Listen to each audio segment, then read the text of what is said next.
Presentación do proxecto de tese para a didáctica visual da teoría da relatividade en primeiro de bacharelato. Abórdanse tres cuestións. A primeira das cuestións é sobre a posibilidade de presentar a teoría da relatividade dun xeito visual utilizando a formulación xeométrica de Minkowski.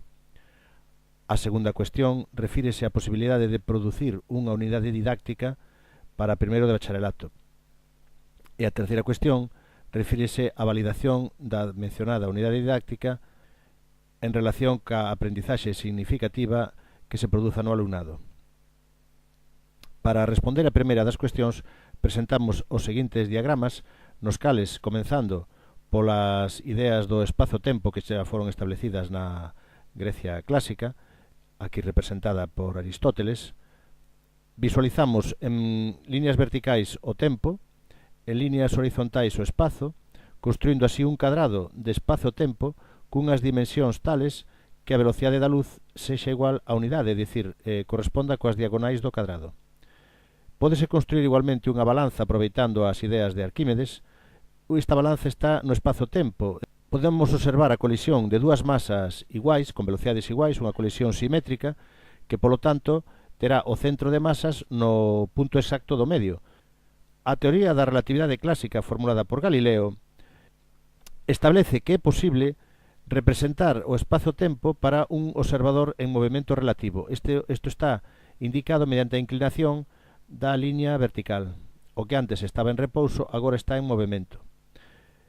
A deformación prodúcese de xeito que se conservan as líneas horizontais, é dicir, o cadrado transfórmase nun paralelogramo de base horizontal. Como consecuencia, as velocidades variarán.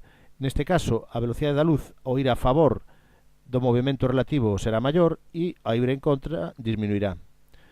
Tamén podemos ver que o punto de equilibrio da balanza anterior non se altera, sigue estando no punto exacto do medio das dúas masas, pero agora esta masa da dereita está en repouso, polo tanto non ten enerxía cinética, mentras que a masa da esquerda, que ten enerxía cinética, rompe a simetría da figura. Sin embargo, isto non se reflicte na posición do centro de masas. Como consecuencia, podemos chegar á conclusión bastante intuitiva para a física clásica de que enerxía e masa son magnitudes físicas diferentes que, polo tanto, non se poden sumar. É dicir, a enerxía non afecta ao equilibrio das masas.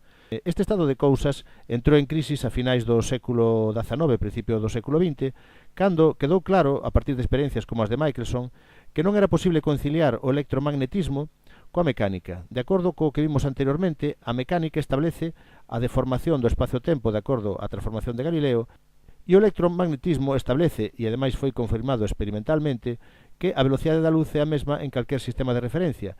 Isto é imposible de conciliar gráficamente porque vemos que o paralelogramo arrastraría o centro hacia a dereita, non o mantería aí. A transformación de Lorentz veu conciliar estes dous aspectos. Vemos aquí que o cadrado orixinal de espacio-tempo transfórmase de xeito que se desliza a través da diagonal nun lado estirándose e noutro encolléndose, producíndose así un rombo inclinado.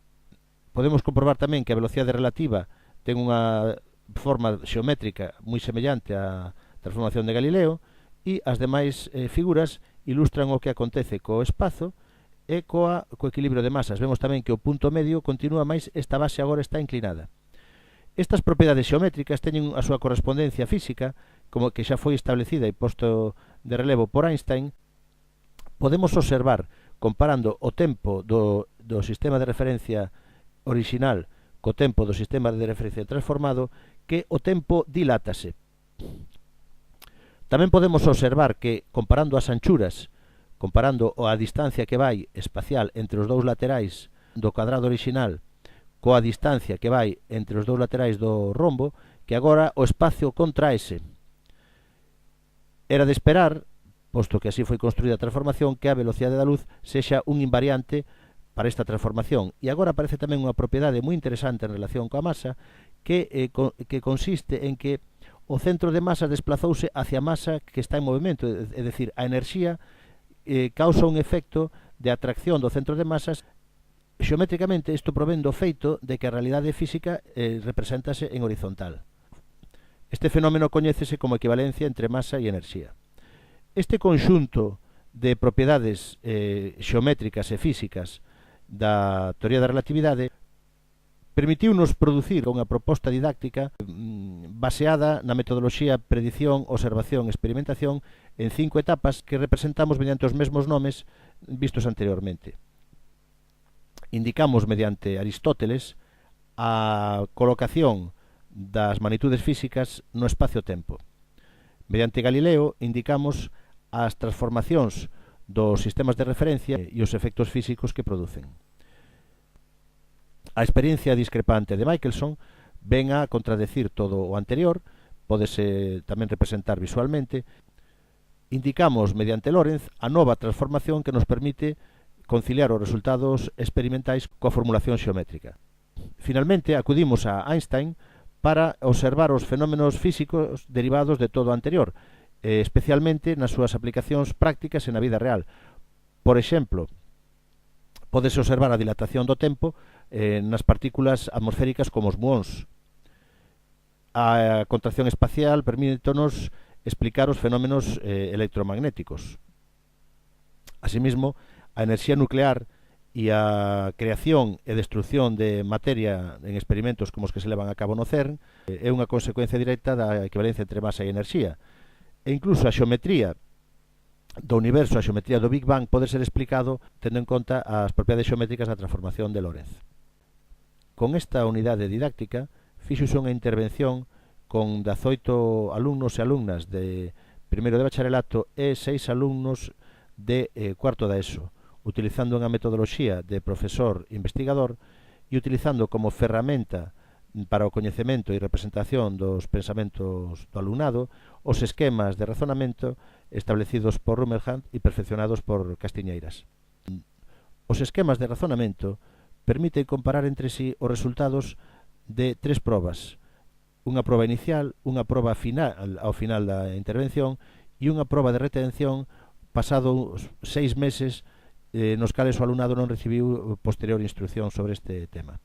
Os resultados represéntanse na seguinte táboa, na cal podemos comprobar que na fase inicial os niveis de coñecemento do alumnado, representados mediante esta nube de letras, as letras vermellas corresponden co alumnado de cuarto da ESO e as restantes co alumnado de primeiro de bacharelato, están agrupados nos niveis inferiores como corresponde á ausencia de instrucción previa sobre esta teoría.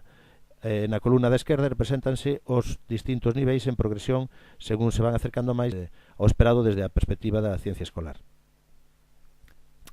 Na fase final, púdose comprobar un aumento da información e os coñecementos do alumnado en relación con este tema.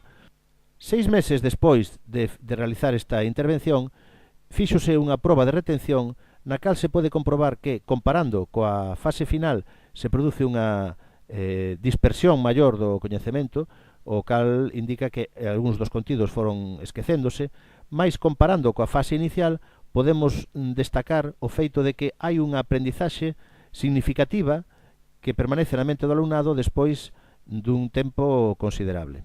Este tal vez sexa o resultado máis destacado da intervención didáctica realizada para o proxecto da tese.